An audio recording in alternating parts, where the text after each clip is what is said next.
Hello साथीहरू, म चाहिँ आज के बनाउँदैछु? म चाहिँ आज गाजरको हलुवा बनाउँदैछु, जो चाहिँ मेरो फेभरेट हो।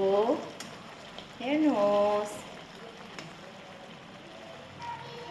रेसिपी त तपाईहरुलाई पनि थाहै छ होला हैन? यो गाजरको हलुवाको त के रेसिपी भन्नु र? कसलाई मनपर्छ है तपाईहरुले मलाई कमेन्ट गरेर बताउनुहोस् है। बाई।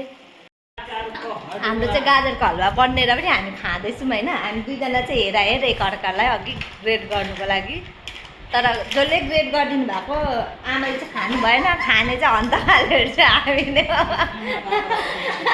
आमा ग्रेड गरिदिनु भएकोमा धेरै धेरै धन्यवाद। सबै रेडी गरिदिसक्यो, लास्टमा पकाएर कसले बनाउनु पर्यो फेरि?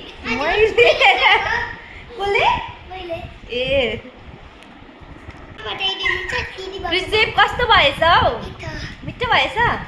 बहिनी कस्तो लाग्यो? दामी सुपर। मलाई पनि मिठो लाग्यो। आमा के भन्नु छ कि?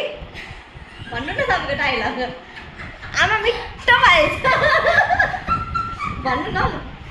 मिठो भएछ आमा। अल्छिनीहरूलाई मिठो हुन्छ खानु पायो भने त मिठो हुन्छ। डाइलग